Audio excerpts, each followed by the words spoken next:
Quería en esta oportunidad nuevamente aportarles en aproximadamente 30 minutos, que es lo que deseo que así ocurra, y voy a hacer la programación respectiva.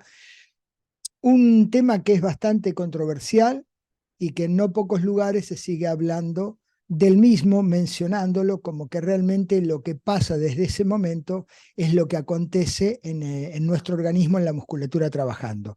Me estoy refiriendo concretamente al umbral anaeróbico.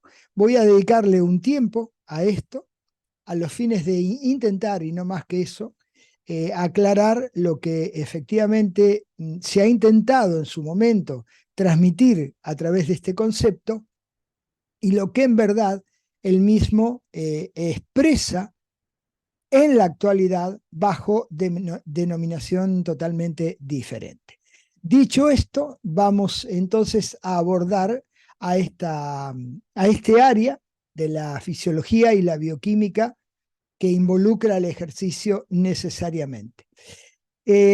Para comenzar, todos sabemos que la única posibilidad que nuestro organismo lleve a la práctica acciones concretas a través de la masa muscular es que ésta tenga energía. Y esa energía se la da esta molécula, esta macromolécula energética o molécula macroérgica que se llama ATP.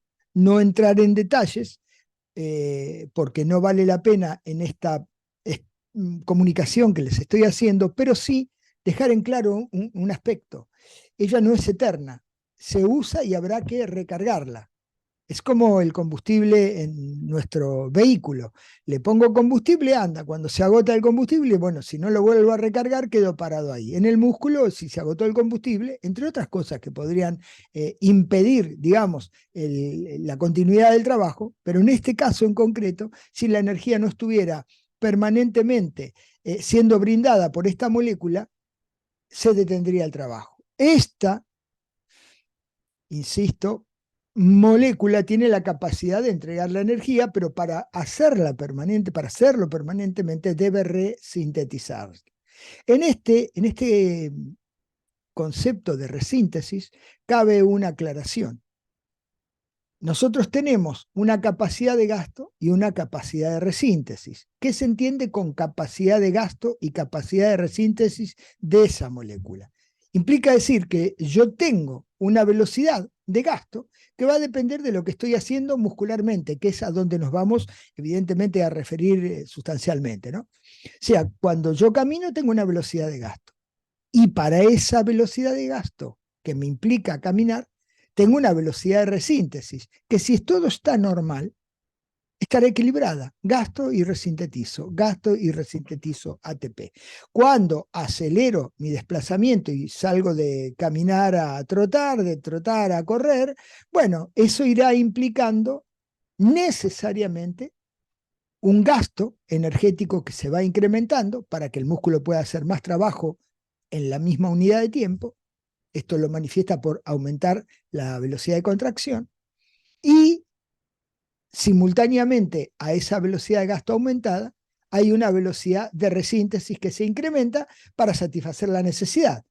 Esto es, si la velocidad de gasto superara la velocidad de resíntesis, inevitablemente terminaría faltándome ATP y desaceleraría o eventualmente pararía incluso. A eso se llama tasa energética, tasa de gasto y tasa de resíntesis. Las dos vertientes que tiene la tasa energética, refiriéndonos en concreto a la energía que procede desde el ATP. Ahora bien, hay un dato a tener en consideración. En principio que esa tasa de gasto y tasa de resíntesis depende de la persona, de que estemos tratando, y también de la modalidad de ejercitación que está haciendo, del grado de entrenabilidad que tenga, de la salud metabólica que tenga. Como nos vamos a referir a personas sanas, definitivamente, y fundamentalmente en el territorio de las edades jóvenes de la vida, no en la vejez, porque pasa alguna otra cosa que se podría tratar en otro encuentro, pero en esta particular presentación, me interesa ir a lo habitual. Bueno, tenemos gente de entre 20 y 45 años, entre 15 y 50 años, con algunas diferencias de los 15 a la madurez biológica plena, más allá de los 45, si lograra sostener una buena calidad de vida, bueno, esto sería lo que vamos a narrar hoy, lo esperable. Bien, sin entrar en el alto rendimiento ni algo que se le parezca, simplemente decir qué pasa cuando hablamos de umbral anaeróbico. Hasta dónde el concepto es correcto, y lo que yo creo que me va a pasar después es efectivamente lo narrado en el siglo pasado. Bien, ¿qué es lo que tenemos que saber? Lo que hablábamos recién. Yo me alimento ¿con qué objetivo? Con el objetivo de que tenga entre tantos macronutrientes, o sea, entre tantos carbohidratos, grasas y proteínas que ingiero, las grasas y lo que primero mencioné, los carbohidratos, son los recursos nutricionales básicamente energéticos. ¿Tienen otras funciones? Caramba, si las tienen. Pero la realidad es que a la hora de hablar energía muscular, yo sé o se sabe que las grasas y los carbohidratos, que normalmente decimos azúcares, que los componentes que enrolamos entre las grasas que nos van a dar energía son los ácidos grasos, y aquel que me va a dar energía proveniente del carbohidrato, o aquella que me va a dar energía proveniente de ahí, de los azúcares, es la glucosa. Bueno, ellos se encargarán de ir siendo responsables de resintetizar esta molécula. O sea, ella se gasta y alguien la tiene que volver a construir. ¿Quién hace eso? Bueno, lo hacen las grasas y lo hacen los azúcares, en este caso la glucosa, como hablé, y los ácidos grasos, en la medida que todo esté normal, ¿no? Que haya salud metabólica en concreto. Dicho esto, como nosotros vamos a hablar de umbral anaeróbico, para tratar de entender y clarificar lo que se pretendió decir y lo que tal vez en este momento no ha quedado muy claro en varias personas y profesionales sobre todo, aunque digamos eso ya sabemos que no pasa, realmente podemos afirmar que no pasa. Lo que no está muy claro es si saben por qué no pasa lo que vamos a ver hoy. ¿Bien? O por qué pasa lo que vamos a ver hoy. Bien, lo que es concreto es que se está refiriendo en lo puntual, cuando hablamos de umbral anaeróbico, al involucramiento del azúcar como resintetizador de ATP. O sea, estamos hablando de un sistema que involucra a la glucosa y a una cantidad de proteínas que tienen funciones, se llaman funciones enzimáticas, que garantizan resintetizar el ATP a distintas velocidades. Y esto es muy relevante. ¿Por qué? Porque yo puedo estar caminando y usando glucosa, y puedo estar corriendo a máxima velocidad y estoy usando glucosa. O sea que desde el caminar a la máxima velocidad, evidentemente hay diferencias en la velocidad de traslación. Sin embargo, en ambas situaciones yo podría estar usando necesariamente, como es en el caso de la máxima velocidad, glucosa para resintetizar el ATP, ya explicaré un poquito mejor esto, y cuando estoy caminando también podría hacerlo. De facto, normalmente es lo que acontece, que ambas situaciones fuerzan la participación de los azúcares, insisto, como resintetizador de ATP. Voy caminando, gasto ATP y la glucosa lo puede ir resintetizando perfectamente, y voy a máxima velocidad y el ATP se va gastando y la glucosa lo va resintetizando. ¿Cuál es la diferencia entre estos dos extremos? Bueno, que evidentemente la tasa de gasto caminando es lenta, la velocidad del ATP que voy utilizando es una velocidad lenta porque la contracción no es enérgica, y cuando voy a máxima velocidad sí es enérgica la contracción. Y además de ser enérgica, es intensa la unidad de tiempo, se sucede muy rápidamente. Por lo tanto, cuando voy caminando, gasto y resintetizo a un ritmo normal y no me pasa una fatiga, como acontecería corriendo a máxima velocidad, y cuando lo hago a esa velocidad máxima de desplazamiento, el gasto de ATP, el gasto de energía en la unidad de tiempo es muy elevada, y la velocidad o mi capacidad de resintetizar el ATP a ese nivel de gasto se torna absolutamente insuficiente.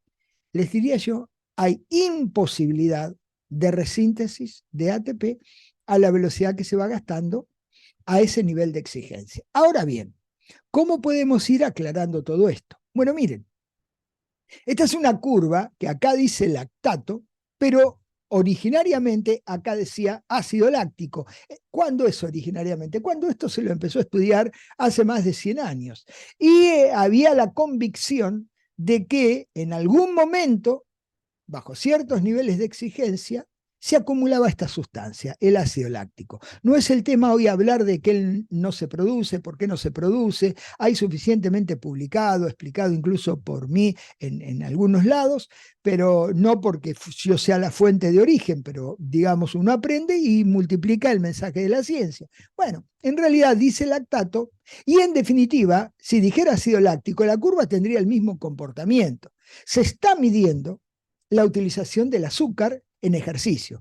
¿Qué es lo que está acá identificado numéricamente? Esta potencia en vatios. Bueno, hay una intensidad que va aumentando y hay unos niveles de lactato, para aquel entonces era ácido láctico, que a medida aumenta la velocidad, aumenta ligeramente los niveles del residuo glucolítico, o sea, de aquella molécula que degradándose desde la glucosa aparece en sangre, aumentándose lenta y progresivamente.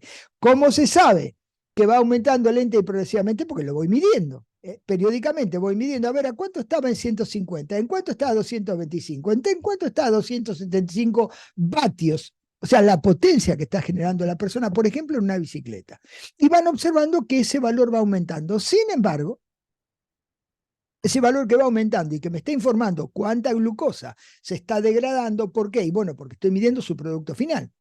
O sea, el producto final es eso. Si yo dijera que tengo una fábrica de vinos y estoy metiendo tantos kilos de uva, bueno, el producto final va a ser este líquido, el vino. Y la uva, bueno, para tantos kilos de uva se produce tanto de vino. O sea que cuando vea vino, digo, bueno, en tanta cantidad de vino se usó tanta cantidad de uva. Y podría afirmar más, a más cantidad de vino producido, más cantidad inexorablemente de uvas tuvieron que ser procesadas. Acá, a más lactato que se vaya acumulando, que insisto en aquel momento, era ácido láctico, que no es rigurosamente ni parecido en lo que hace a incluso su función. Uno es un ácido y el otro es una base. En este contexto, ¿qué podemos afirmar? Que efectivamente la aceleración, o sea, el nivel de exigencia a medida aumenta, cada vez es mayor la participación de la glucosa resintetizando ATP. Ese es el único propósito, resintetizar el ATP que se va gastando. O sea, le van quedando ADP, el producto degradativo del ATP es el ADP y el AMP, o sea, el adenosín difosfato y el adenosín monofosfato. ¿Qué tiene que hacer la glucosa? Resintetizarlo para que el músculo siga recibiendo las órdenes y respondiéndole al sistema nervioso que le dice contraete, contraete. O sea, ese es el gran proyecto. En este marco, lo único que uno puede ver seguro es que el lactato se va acumulando, pero hay un punto donde se genera una significativa inflexión, o sea, la curva asciende raudamente. ¿Cuál es la lectura de esto? Que efectivamente hay un momento donde, a pesar de que la velocidad sigue aumentando en forma idéntica, miren, 25 de a 25 watts, ¿ven? Cíclicamente va aumentando cada tanta cantidad de tiempo, le hacen, en este caso, exigirse a 25 watts más. Se empezó a pedalear a 150, a los 2 minutos fue a 175, a los 2 minutos a 200, podía haber sido a los 3 minutos, no importa, o a los 5. Digo para el ejemplo y que se entienda.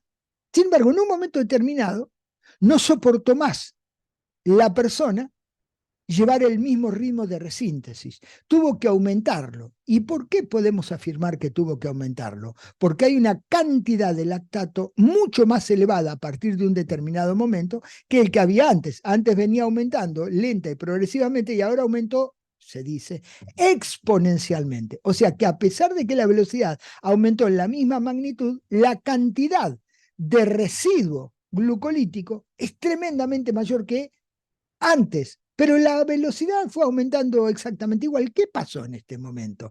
Bueno, lo que puede demostrar a través de evaluaciones con la aparatología pertinente es que la ciencia ha advertido a través de muchísimos investigadores que en realidad hay dos momentos donde eso pasa.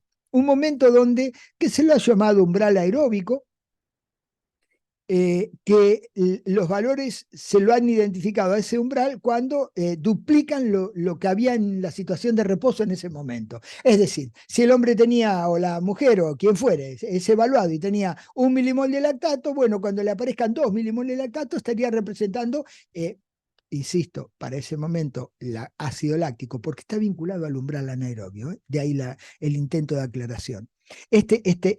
Aunque aquí sí dice muy bien, concentración de lactato en sangre, lactato, este valor es cuando se duplica el valor de reposo, pero acá, que es propio de cada persona, a punto tal que en algún momento, 1981, por ejemplo, se lo llamó, por Stegman, entre otros, umbral anaeróbico individual, o sea, identificar este momento como propio de cada persona, no como había sido generalizado ya por Madre en 1976, que se daba a un valor fijo de lactato que estaba en 4 milimoles. Bueno, eso ya en 1981 advierten que no es tan así, que las personas tienen su propio umbral, que puede o no ser coincidente con lo que decía Mather, que además lo hizo con una muestra infinitamente pequeña, pero a este momento se lo llamó umbral anaeróbico.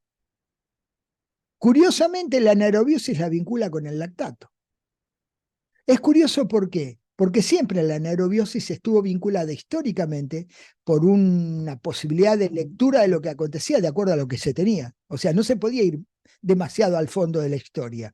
Lo que estaba mostrando la ciencia era lo que entendía que podía estar pasando en virtud de ciertos experimentos in vitro con animalitos, pero no tanto era fácil obtener información desde el humano. La cuestión es que ese umbral, que como acá está narrado, lo ha llamado anaerobic threshold. ¿Qué significa eso?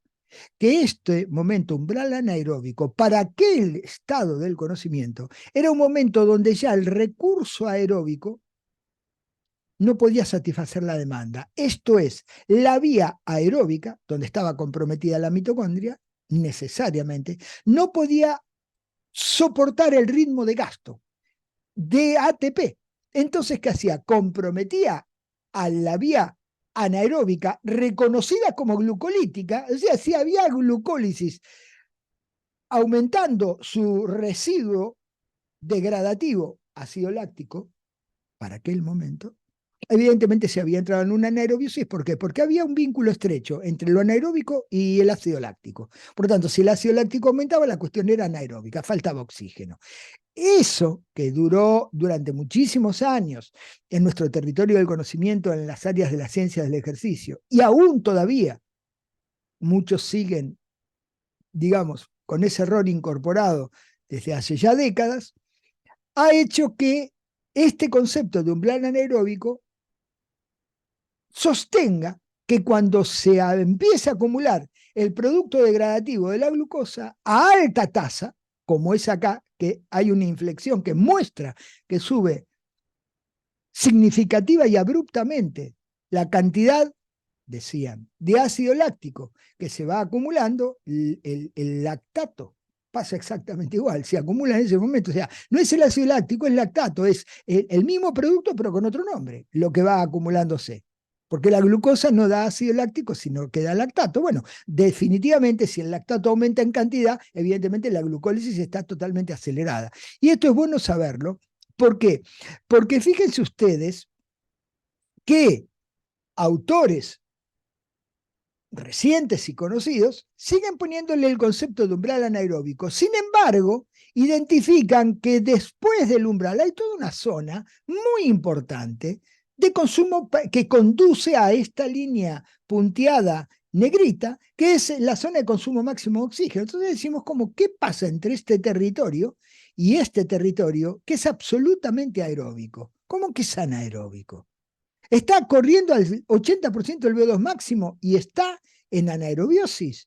O sea, hay un mecanismo metabólico anaeróbico que está en acción tratando de satisfacer la demanda. Bueno, la ciencia se encargó de demostrar que eso no era tan así. Siguiendo con esto y mostrando un poco más los territorios, esto era lo que se advertía. Hay un territorio absolutamente subumbral y un territorio absolutamente supraumbral.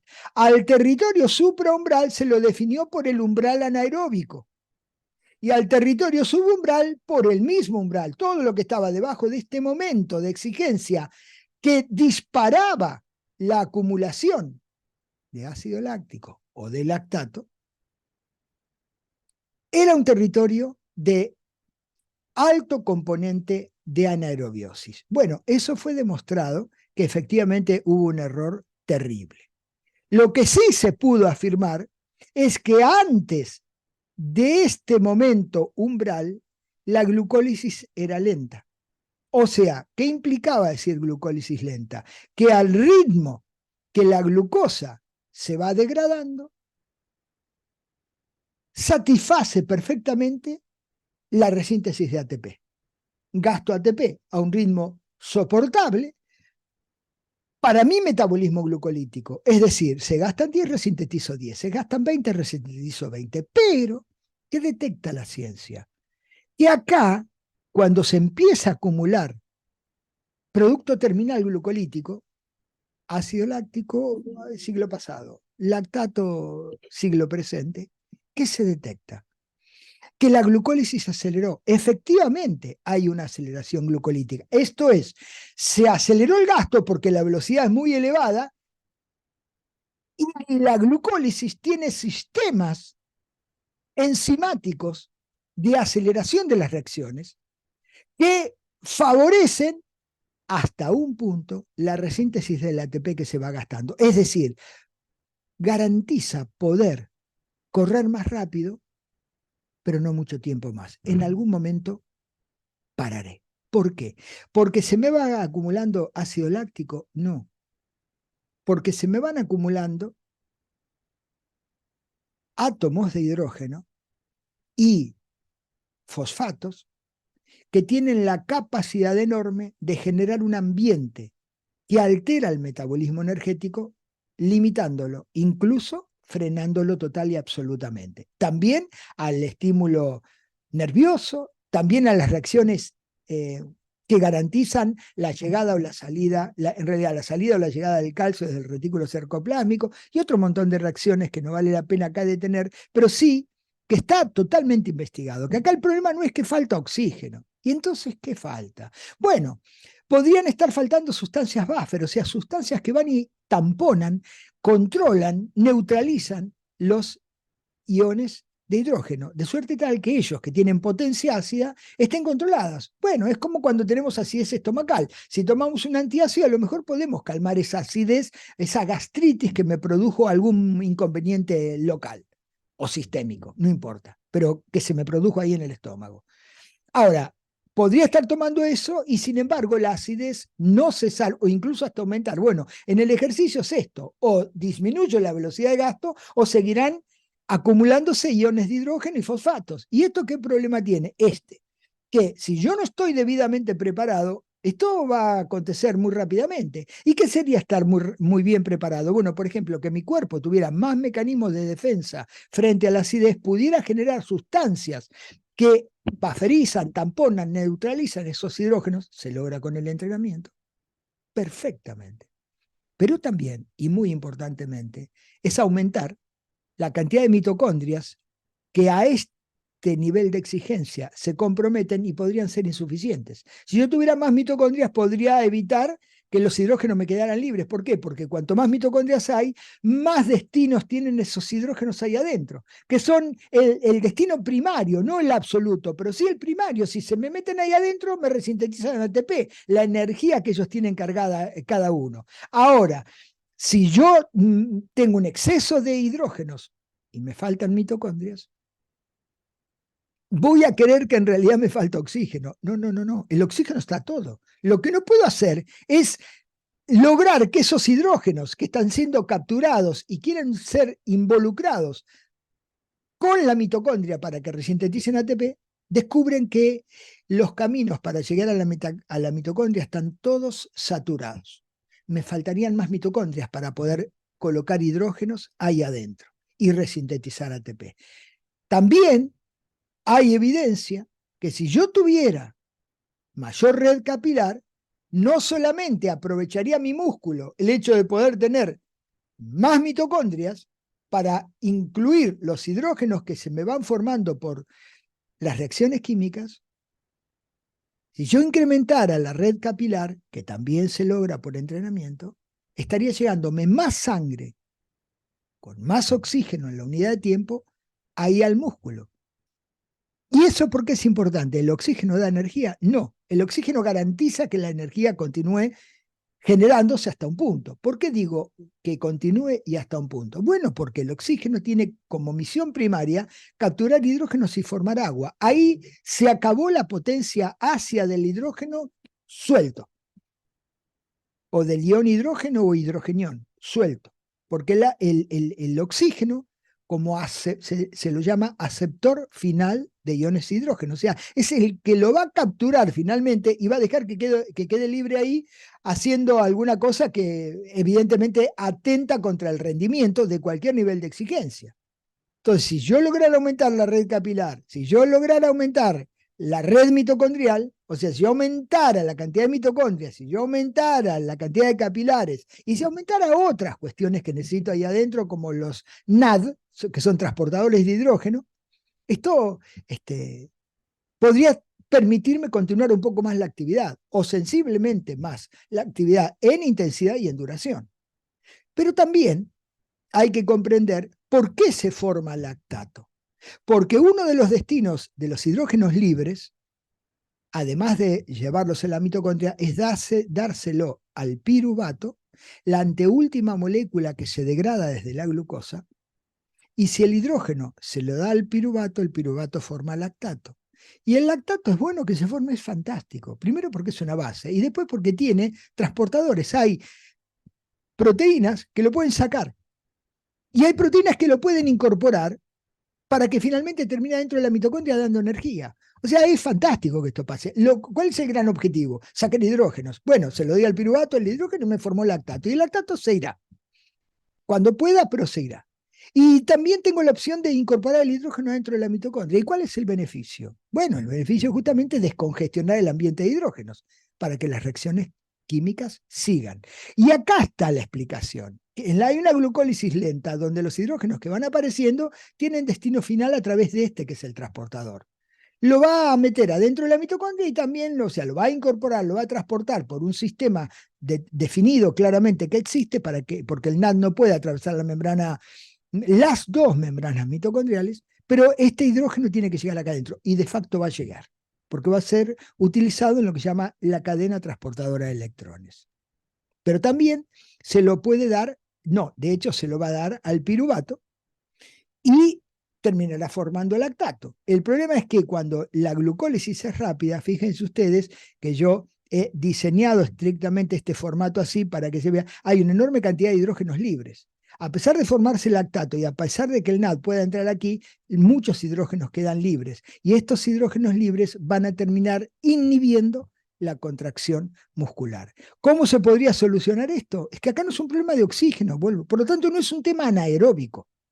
El umbral anaeróbico en realidad es un umbral de glucólisis, donde la glucólisis deja de ser lenta para ser rápida. Hay otras explicaciones interesantes que pasan en ese momento, pero para no apartarnos, la glucólisis lo que tiene es un cambio de velocidades a nivel de umbral, que es propio de cada persona. Bueno, a mí me pasó a 10 kilómetros por hora, no, a mí me pasa a 15, estoy muy entrenado. O sea, ¿a qué velocidad cambió, perdón, a qué velocidad de desplazamiento, de exigencia, cambió la velocidad degradativa de, en este caso, la glucosa? Bueno, pasa a nivel umbral.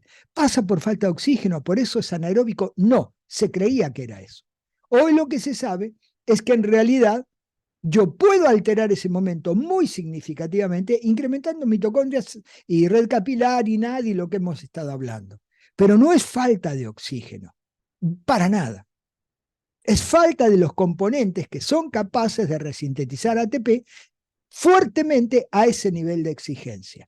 Es un error terminológico y conceptual. Grave hablar de anaerobiosis porque no existe, es más, se produce a intensidades submáximas del consumo máximo, no post consumo máximo, que sí, digo, si llegué al 100%, cuando voy al 110 de mi consumo, lo que tengo seguro es una velocidad que ha superado mi máxima capacidad de capturar oxígeno. Bueno, al nivel umbral de lactato, así es como debiera llamarse, no láctico, porque no hay ácido láctico, y mucho menos anaeróbico, porque no hay anaerobiosis, a ese nivel lo único que ha cambiado es la tasa de aceleración, o sea, la tasa de gasto de energía y la tasa de resíntesis de energía. En esta última plaquita que les muestro, ahí estaría siendo representado el umbral, donde ¿qué puedo ver? Que lo que está en un color más, digamos, claro, más amarronado, beige, podríamos decir.